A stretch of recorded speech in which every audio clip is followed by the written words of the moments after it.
In this episode of MPTV, we visit my first ever business coach and mentor, Billie Jean of Billie Jean is Marketing.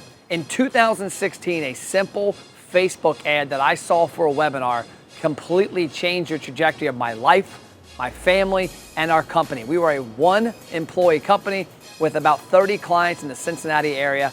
Now, we are a nationally known restaurant marketing firm with 40 plus people full and part-time because of a lot of the motivation, the inspiration, and the teachings of this man. I can't wait to introduce you to him. Let's go inside.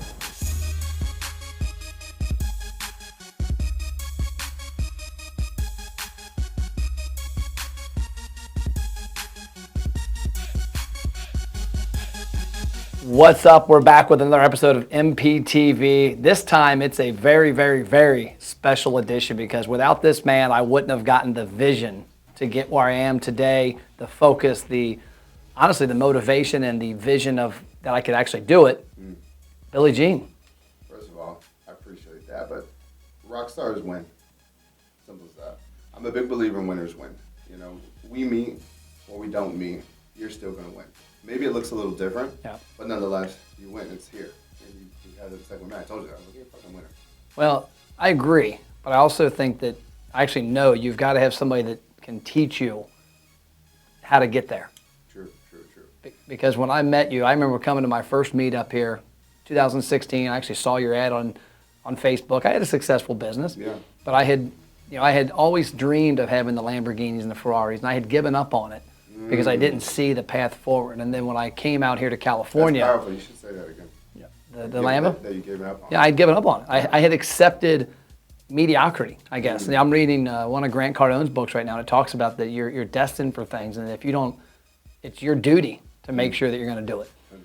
And when I came out here and met you, to that point, I had never met somebody that was real and told it how it was, and that allowed me to grow with it and understand that, hey, this is an opportunity. And it took me probably still a good 2 years to believe in myself. Like I have a keychain I carry around, my car key, and in the back of it says, the hardest part about writing your story is knowing you're worth the ink. So tell the audience who Billie Jean Shaw is. Wait, before I even want to go into it, I think what happened over those 2 years, it wasn't like it just came to you one day, is you had all these micro wins that turned into confidence. Yeah. You know, a lot of people want to wake up in the morning and you can't just affirm or do affirmations in the mirror to build confidence. Like at some point, the results have to be real. Yeah. And you kept having wins. There was all kinds of wins, and then you look up and all of a sudden it's Sprinter, Lambo, you know what I mean? And like helping people and team and community, all the brand, it comes. And it's just one base hit after another. It's not just this thing that goes. I think a lot of people, when they leave in entrepreneurship, they expect things to just be like it's just going to go. It happening. And, you know, you're already in business for X amount of years, but all of that culminated into the version that we see of you today. No, I agree. It's all micro ones. I tell my kids that all the time. I got a 17 and 19-year-old, and I tell my son who's a football player, like, you know, you're not getting what you want right now. And you're not going to get it if you have that mindset, but you got to keep winning every week. And then sure enough, 2 weeks ago, he looked out of shape in the game, and I said, hey, next week we're getting up at 6 a.m. every morning. We're going to do more running because your football team apparently doesn't run you guys enough. Because you look, even though you are playing both ways for 3 quarters, you look winded. Sure enough, we ran 5 days, 6 days later, he gets Defensive Player of the Week, dominates the game. There he is. And I'm like, that's not a coincidence. It's those little wins. Were you proud? I was super proud. I'm not proud yet. He's got a long way to go. The dude's my height and 250. Okay, gotcha. And he's all muscle. So, I mean, he's got some ability. He's got drive. Hell yeah. You could be talking shit on the sideline to other parents. Like, does he make a tackle and you just give him that look like? I talk more trash to him. So I was stronger than him, but now I'm not anymore. I mean, so now He's at the age where he thinks he can beat his dad's ass. Yeah, so it's an important stage of life that every man has to go through. So now I'm stronger pound for pound. Yeah. And he's like, seriously, Dad? I'm like, hey, technically, I'm like 180. I'm benching 260. Yeah, you're 250 and you're benching 3+, but pound for pound. Then the next thing is age, right? Yeah. Well, according to my age, though, you got to keep getting them. So tell them who you are. What's up, yo? I'm Billy. I'm just a guy who's really good at using advertisements to sell shit. It started off as just something that I learned. It turned into an agency working with some of the biggest franchises in the world. And that turned into 150,000 students in 75 countries. That's it. I'm just some random dude. Yeah, I mean, our ads now have been seen 1 billion times. That's pretty crazy. I mean, God, it's so much happens over a decade. You know what I mean? It's hard to and is in front of the camera I am most of the time, I fucking still hate talking about myself, you know. But yeah, we do good shit. I think we're really fucking good at what we do, and we're lucky to have been a small piece of Matt's journey. I appreciate it. Yeah. And so I'll start off with the first thing. Whether you realize or not, you're responsible inadvertently for the orange. I don't know if you know that. No. So I had, back when I met you, I had a different variety of golf shirts I wore. Yeah. I had orange, I had blue, I had green, I had white. I had no affiliation with anything. I just always wore it. Apparently I wore the orange more often than I realized. Yes. And you got me into shooting more video content because that was, I remember when we first met in the original office upstairs, you're like, man, you were Gary Vee before Gary Vee and you never filmed any of it. And I'm like, I did. You're right. And so I started filming everything. Well, I had a couple Mondays in a row where I would film from like 8 a.m. to 8 p.m., like 50 videos, you know, all sorts of tips and tricks and all this kind of stuff. And I happened to wear an orange shirt a couple weeks in a row. And then when you chop that stuff up over a few months, you're now the dude in orange. Really quick. That is your superpower too, and I think it's important for everybody listening to have one. But when we met, the thing that stood out to me after getting to know you, and I remember we were sitting upstairs in the office, and you're showing me all you did, and I said, you made all this fucking content? You're like, bro, this is not even anything of it. I do this and this and this. I'm like, that's the game. That's it. And then basically when people are watching this content, you should show them in this clip. Show them 15 seconds of some old shit you used to do so they can see the progression. It's massive, bad. You know? It's bad. Well, it's not even the bad. It's just like, that's the consistency it takes. Some people are like, oh, I'm going to do content. They put out one video every 3 weeks and think you can get momentum like that. It literally was thousands of videos. Oh, it was a lot. Yeah. I mean, it's people, even now, I mean, I still don't stop. We record hundreds of videos a week and content. And Yep. you know, I just did 2 things down the road with Chef Santiago, and we got done filming a podcast, and I'm doing an Instagram Live with him. Think about that. And then when you take that, and now you focus that on a specific industry like restaurants, it translates into domination. Yep. Now you've probably spoken with most major restaurant franchises. In your Rolodex, there's probably every contact that you need to get in front of any restaurateur, grand open. Like, you have all of those things because you decided to dominate a niche. And you're just really going. Wait till another fucking 5 years from now. What happens then? I had dinner with Renee Gruber last night, and she asked if I was going to save any of the market for her because she still does restaurants. I said, no, I'm taking it all. You're just either going to work for me or be a franchise eventually. And she said, fuck you, Matt. Come for that ass. So the orange, so it happened. And so I had been doing a lot of stuff in your community and all around, and I show up at your event at Hard Rock, and you got the entourage, and I didn't, you're a friend, Yeah. and I didn't want to bug you because you're doing your thing, and you're like, hey! You're like 20 feet away, and you got all the cameras like, what? What are you wearing? Like, I'm wearing the shirt you threatened us to wear yesterday. Because you literally said, everybody wears this shirt, or you're like dying. And I'm like, I'm wearing the shirt. You go, you only wear orange. I go, what are you talking about? And you go, you screwing with me right now? I'm like, I don't know. And you literally pulled out my phone. I pulled out, he goes, go to your YouTube. I went to YouTube, and every video is orange. And you said, Matt, here's number 1. You're going back to the hotel and putting your orange shirt on. Yeah. And number 2, you never leave the house without one. So now it's orange shirt, orange sports car, orange shoes, orange everything. And it's helped because literally people recognize it. 2 of my guys the other day, I guess a month ago, were going through TSA at an airport. And somebody said, MP, fist bump. And I'm like, what are the odds that TSA agents are yelling that? That's pretty cool. I mean, that's how it happens. That's how brand is. You know what I mean? Like, you have to be remembered for something. You know what I mean? And even when I walked up today, I was like, oh shit, first thing I commented on. Yep. I was like, love the shirt. You remember the first time you saw, I don't know if you remember when I had the first MP logo done, you might remember the first iteration of it was, I was gonna do it an orange shirt, and the logo itself, the MP, was black. Because to me it was MP, right. But it was also meant to be like an undercover fist bump. Well, I put it out, and the first thing I get was like, dude, why do you have a black fist? And I'm like, oh, what? And you were like, and you were like, let me get that shirt though. Let me get a shirt, but change it right now. And I'm like, I guess I didn't look at it that way. So it became an outline. That was a good transition. So outside of getting me to tell my story, which I think, we work in the restaurant world, obviously, and the pandemic, the last year and a half, the restaurants that we saw surviving and thriving were the ones that consumers had relationships with. And what we found was a common trend was they had a relationship because that consumer knew that Chef Santiago was there because Chef Santiago is on Instagram all the time. And so many operators do not get on video, do not tell their story. Talk about the importance of that aspect of it. I think it just shifted, right? It used to be a logo that everybody looked for. That was corporate. Like, people looked for a suit and tie with the commercials with people posing like this and all that shit, and with the voiceover and showing a busy corporate world, and like that's what trust looked like. when all of the content was dominated by a couple major players, NBC, ABC, like all the people who own all of the media, like that was it. But now that it's been into the hands of the user, people want to know who. People want to know why. They want to know what you stand for. Yeah. These are real things. And people are making their decision based off of those. And so when you see even corporate has had to adjust. For example, corporate doesn't even exist anymore. Take Progressive Insurance, which is arguably one of the most corporate companies. It's fucking Fortune 1000. It's massive. Everyone knows Progressive Insurance. And it used to just be about their logo. Yeah. But now it's about flow. The brunette that wears all white, that walks around, has compared prices or whatever, that's who it is now. Now it's still corporate, Yeah. but it's flow. And then you take other insurance companies where it was all about the logo and the name and the colors and what does this mean? Yeah. You pay a fucking focus group with an absurd amount of money to tell you what fucking color to test. No, now it's a fucking lizard. Yeah. It's a lizard.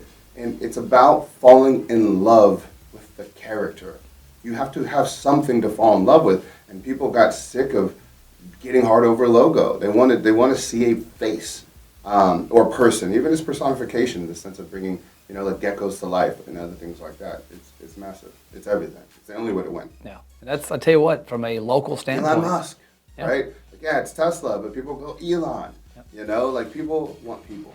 Yeah. And that's what we saw from the restaurant standpoint, was that consumers went to the restaurants. Like I didn't go to the Wendy's or Taco Bell or McDonald's in my neighborhood. I didn't know anybody. Yeah. I went to the Barleycorns in the Colonial Cottage where I knew the people, the operators, the owners. As you see him getting into it, you see Rick Ross. He's doing his whole wing franchise. And Yep. like people go, oh, that's Rick Ross's joint. Oh, okay, cool. Oh, Shaq, he owns the Five Guys, whatever. Oh, Mark Wahlberg, Yep. this is his own TV show. Oh, he owns these and da da da da. Like people want the stuff, they want the name, they care. Okay, so shifting gears to focus. One thing when I met you, I had a marketing firm that dealt with about 34 to 35 different types of businesses. Yeah, and mostly traditional. Yeah, and we were doing a lot of stuff, and we were a car dealer, a chiropractor, a restaurant, and I remember you telling me, and it was like you got a hard pill to swallow here. In the next year or two, you have to fire all those clients because you need to be doing restaurants and breweries because that's what we did really well, and I had a hard time understanding why. And I look at restaurants, and like there's a lot of restaurants you go to. I mean, like Raising Cane's, I don't know if you guys have those on the West Coast, but Raising Cane's does like chicken tenders, French fries, and a Coke. That's what they do. Whereas you go to In-N-Out. Yeah, In-N-Out burger, burgers, fries, and a shake. And you go to other places and they do, we got 40 French fries and 40 burgers. Talk about the importance of focusing on something. You'll price yourself out of business. I mean, you have a restaurant audience. I'm not in the restaurant space, but I can tell you the fundamentals of any business. If you have 70 different SKUs, that's 70 different items that you have to stock up, right? In the restaurant game, which means when someone sits down, they're expecting their food now. They're not waiting 3 weeks until you order it and Yeah. it gets in from et cetera. So imagine, prepping a kitchen for 70 different meals and how ridiculous that gets, right? You have a freezer specifically for the wings. You have a refrigerator or a freezer specifically for the fish. And then at some point you go, well, where does all this space come from? And you realize, you're paying price per square foot. And then you look at that stack and it gets overwhelming. You're like, what do we do? Well, we got to get a secondary warehouse. Well, now you're locked into another 2-year contract on storage just for your food that doesn't go. And now you have to worry about a quality control issue that comes up because you're like, oh shit, it's been sitting in the freezer for too long and now it's over here. And all of these problems stack from there. Then in addition to that, how do you get people into the restaurant? Because people want the best food when they go. What are you known for? Well, we're known for our salmon, our chicken, our rice, our tater tots, and da-da-da-da. Okay, now make that advertisement. What does that sound like? Yeah. Oh, you're a buffet. Well, I'd rather go to Vegas. See, people own lanes, right? Oh, I want a burger. Okay, I'm going to go to In-N-Out. I want fries. Okay, I'm going to McDonald's. I want da-da-da. I want ice cream. I'm going to Dairy Queen. I want did-it. I want blank. What do they go to you for? Yep. That's the game. So not being focused on who they are is the greatest challenge. It complicates everything. Marketing, management, inventory, Yep. cost. It's a fucking nightmare. And I remember, like it was yesterday, the multiple times that you coached me on doing something, and I wouldn't necessarily not listen, but I, in my head, thought I had a workaround. Right. And I remember the one time you're like, Matt, 100% restaurants, quit talking the other stuff. And I'm like, I got this. And so I remember Cincinnati Boat Show. I had a golf company I still owned then, and I had my golf vertical, and I had RVs and boats because I knew those really well, and I had restaurants. And so I looked at my YouTube channel the next week, and I had restaurant stuff, I had golf stuff, I had boat and RV. Yes, I knew a lot about those. But I thought, man, if I'm a restaurateur coming here, and I'm like, oh, is this guy restaurants or boats and RVs, or is he this? Or if I'm a golf guy to come here and say this, and I remember like literally having like a little person on each side, like a little Billy on each end. And you're like, no, do this, and I eventually swallowed it. Just go to the doctor niche, right? It's like, that's when people really take the decision seriously. But if you can have if you have heart problems and you can have a general surgeon, or you can have an open heart surgeon, who are you going to pick every single time? Every single time. Yep. Everybody is going with the open heart surgeon. You know, and I think that's just something to remember. Okay, so last question. When you're like me, there's probably not a whole lot of airplane mode, but when you put it on airplane mode, turn things off, get out of this building, what is it you do to release your mind and enjoy life and not be focused on work? Yeah, that's a good question. You know, I think I'm a very seasonal character, and I think a lot of people run in seasons, but not in the traditional sense. I think a lot of people look at quote-unquote work-life balance in weeks. That's how we're trained. You know, Monday to Friday that you work, Saturday, Sunday, you take the day off. If that is altered, then people really have a challenge with it because they feel stressed out, overworked, things of that nature. And I think of seasons more like sports, because I don't think you can just spend 5 days on something and get the kind of progress that anybody's looking for, which is excelling, right? So to me, progress is probably a 3-month sprint, okay, where your head's down and you don't count days off. Like, first of all, if you know when you're working, when you're not working, I can already tell you everything about your business and where you're at successfully. Like, it's not, you don't track that. Yep. But you need to put your head down for months at a time and go inside. You know, our company's very seasonal. Sometimes it's, I'm traveling for 3 months straight to here, and this, and then I come back and it's building fucking team, whatever the fuck I do. And then sometimes the season is, I'm gonna play Xbox today. Like, and sometimes that goes for like a few weeks, and like I post up. So I go on and off, and I change my job a lot, you know? So for example, I was the person who was actually in the trenches making the Facebook ads. I was the salesperson on every single sales call. I was the speaker that was traveling, etc. But then take this quarter, I took all my speaking gigs off of my thing, everything. Literally, this is the only interview I'm doing for the rest of the fucking year. Legit. I canceled everything off. And that's because I fuck with you and you invest into us, and I really appreciate you. But like, it's not my season where I want to do that. Yep. Like, I hired 7 new salespeople. My season right now is training them. I'm a sales manager right now. I enjoy it. So I don't think I look for balance. I think I look for flexibility, and I look for change. If you do anything the same for so long, it's everything, even video content. You know, sometimes it's a season of we're making a lot of quick ads. Sometimes it's a season of we're doing a bunch of trainings or hosting events at the Padre Stadium, like we just did. Yep. Sometimes it's a season of making a Chapters Dark series. Like, I have to change the season, so I don't really look for like off and on, like airplane mode. Now to answer that question, I'll give you like a day in the life. So usually I wake up with my daughter at probably about 6 o'clock, so I'll take this morning. Hang out with her, you know, dance, music, fucking Roblox, whatever she wants to do, make her breakfast, and I took her to school. That's how my day starts. Then I come in here, and usually I do meetings with each department. And I usually set the course for the week or for the day. I set the course for the week, and then if it's during the day, I make sure we're on track to hit those things. And then after that, I get done whatever I need to do. Like, Taylor will have my schedule. Sometimes I need to write, you have podcasts, you have to do this, these calls, blah, blah, blah. And then by like 3 o'clock, I try and be done because I pick up my daughter from school. And then I with her, and I try, that's the time I shut down. It's like hard to get a hold of me between 3:30 like 7.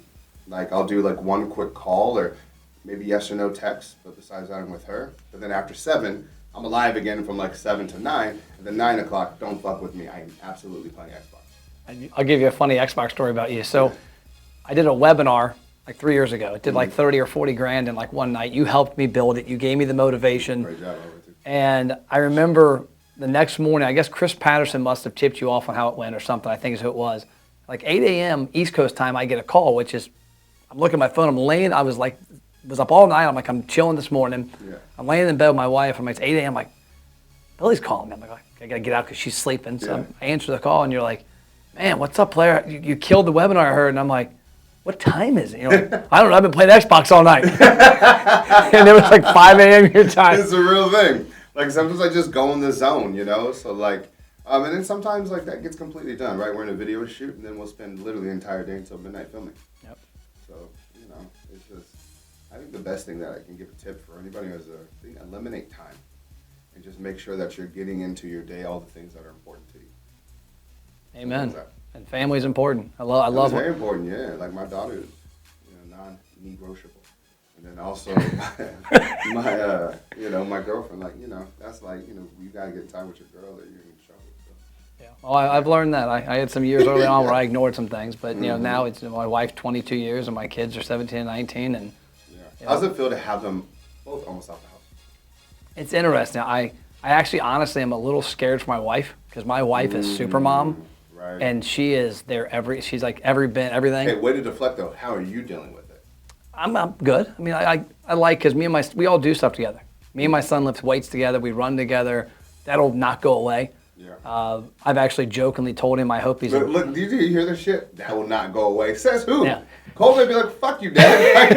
I got my boys. I got boys and they got bitch. No, I do something else. I jokingly tell him I hope you're a deadbeat after high school so we can hang more. Yeah. Yeah. And my daughter, she's just like me, but she's a lot But more she's out for free. college cheering and shit. Yeah, she's a more free spirited, and like I have to talk to her once every 2 weeks when she does something really stupid because she's Matt Plapp, and like my wife flips out, and I'm like, Christy, I did that 5 times. My parents didn't know. You happen to know because you're stalker mom. Like she's got fake Instagram profiles that follows her. She knows everything. I gotta get the tips from her. Finsta and Snapchat. Like she follows every person my daughter knows. She finds them, and she's connected. And she'll literally text me a picture at like 11. They're like, "Look, there's a White Claw in the picture. Paige is in so and so." I'm like, "How do you find this?" And like I have to call Paige and go, "Hey, be smart." She's like, "What are you talking about?" I'm like, Yeah, better defense, Paige. Yeah. Mom's watching. Yeah. You gotta play better. Oh, I told her about a month ago. I said, "You are the worst criminal ever." She's like, "What do you mean?" I said, "Paige, like, Mom just texted me like the White Claw's next to your left hand," and she like I can see her going, "Oh." That's pretty good. But no, cool. I appreciate your time. Appreciate your friendship. I appreciate you, and I appreciate your friendship. I would say like a couple things for everyone, right? Because they see the show and they see, these guests, and they probably see this fast forward version of you. I think the funnest thing for me to see is like this story, right? I remember when we first met, you met on something really big, but from my eyes, I just think you really just needed somebody to just fucking say that you can do this, truthfully. Obviously, there was a lot of tactical and strategy stuff, like you did her. Compliments to you, and I think everyone should take note of, wildly fast implementer. I'm like, yo, like the USB thing, like you see something work, how does that work? Boom, USB, books, got my books right here. Like you just get shit done. Some people just listen and input, they take in information, but you translate that into action. That's what you do well. Content's important, fucking gazillion videos. Stick in this, like you just do everything, right? And success does leave clues. Success isn't random, y'all. A lot of people think like, well, some people are successful, some are not. No, some people just put in the work, sacrifice, they ask for help, they stay committed, and they stick to the path. And you just done an insanely good job of that. So that's really fun to see, and it's fun to see how many people that you're helping now and paying it forward, and it's just great, dude. So I'm really impressed, but not surprised at all. I appreciate it. Not surprised at all. I appreciate it. Yeah. Winners win. Keep winning. Winners win. That's all we got this episode of MPTV. See you next time. Holla.